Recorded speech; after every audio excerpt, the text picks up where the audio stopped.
مسجد نبوی میں محفل نعت سجی ہوئی تھی اور جس کی نعت پڑھی جا رہی تھی وہ سامنے بیٹھے ہوئے تھے اور صحابہ دیدار کر رہے تھے، اور حضرت علی نعت خواں تھے، حضرت علی پڑھ رہے تھے وَأَبْيَضُ يُسْتَسْقَى الْغَمَامُ بِوَجْهِهِ سَمَالُ الْيَتَامَى عِصْمَةٌ لِلْأَرَامِلِ۔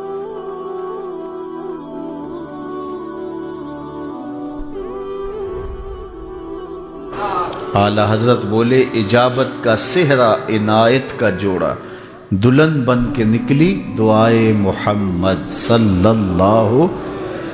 حضور جب ہاتھ اٹھاتے تھے پھر خالی نہیں موڑے جاتے۔ حضرت انس رضی اللہ تعالیٰ عنہ سے مروی ہے کہ حضور جمعہ پڑھانے کے لیے ممبر پہ تشریف فرما ہوئے۔ کیسا ماحول ہوگا جب مسجد نبوی کچی ہوگی اور اس میں پکے عقیدے کے لوگ بیٹھے ہوں گے، اللہ اکبر، نیچے تو کنکر بچھے ہوں گے اور آنکھوں میں حضور کی زیارت کے پھول ہوں گے، کیسا رنگ ہوگا، کھجور کے پتوں کی چھت، اور حضور ممبر پہ جلوہ فراز۔ ایک دیہاتی اٹھ کے کھڑا ہو گیا، حضور ہم ہلاک ہو گئے، ہمارے مال مویشی ہلاک ہو گئے۔ فرمایا کیا ہوا؟ عرض کی حضور بارش نہیں ہو رہی، بارش نہیں ہے تو سبزہ بھی نہیں ہے، سبزہ نہیں ہے تو مویشی ہلاک ہو گئے، دودھ بھی خشک ہو گیا۔ حضرت انس رضی اللہ تعالیٰ عنہ سے روایت ہے، فرماتے ہیں میں صحن میں بیٹھا ہوا تھا۔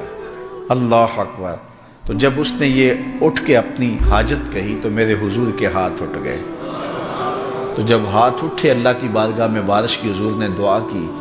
حضرت انس کہتے ہیں کہ میں نے دیکھا آسمان پہ بادل کا ایک ٹکڑا بھی نہیں تھا، بس ادھر حضور کے ہاتھ اٹھے، ایک چھوٹا سا ٹکڑا آیا اور پورے مدینے پہ چھا گیا اور بارش برسنے لگی، حتیٰ کہ وہ کھجور کی چھت ٹپک رہی تھی اور حضور علیہ السلام پر بارش کے قطرے گر رہے تھے، حتیٰ کہ حضور کی مبارک داڑھی تر ہو رہی تھی۔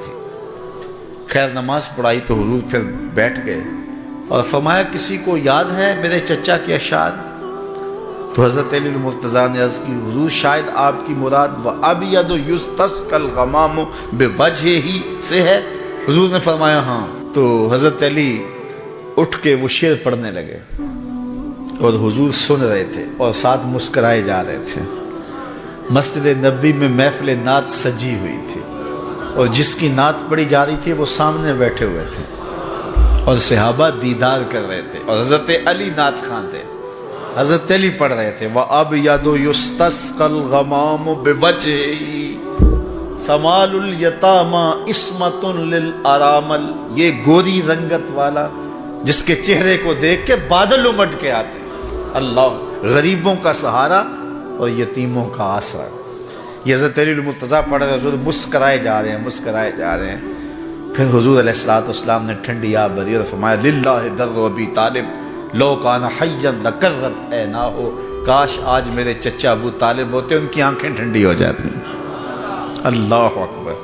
تو ایک یہ طریقہ تھا، اور حضور علیہ السلام کا یہ طریقہ بھی امت میں رائج ہے کہ جب بھی کوئی اس طرح کے معاملے ہوں تو اس لیے ان سے دعائیں منگوانی چاہیے، اہل اللہ کے پاس جا کے ان سے عرض کرنا چاہیے کہ وہ دعا مانگیں اور اللہ تعالیٰ کرم نوازی فرمائے۔ مشائخ سے، علماء سے، تہجد گزار شب زندہ دار لوگوں سے، بوڑھے لوگوں سے، سفید بالوں کی ادب حیا کرتا، شرم کرتا، ان سے دعا جو ہے وہ کروائے۔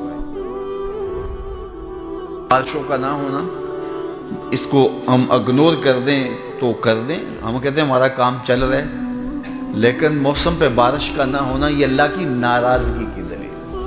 کچھ لوگ ایسے ہوتے ہیں کہ کسی کی ناراضگی کو محسوس نہیں کرتے، یہ محبت کی کمی کی وجہ سے ہوتا ہے۔ جس سے محبت تھوڑی سی ہونا تو وہ تھوڑا سا انداز تبدیل کر لے تو چین کی نیند نہیں آتی، اس سے محبت ہے تو کیا ہوا، مجھ سے کیا غلطی ہوگی، بار بار اپنے معاملات پہ غور کرتا ہے، پھر ہار کے پوچھتا ہے کہ صاحب کیا غلطی مجھ سے ہوگی، مجھ سے بولتے کیوں نہیں ہو، یا میرے سے بولنے کا وہ انداز کیوں نہیں ہے۔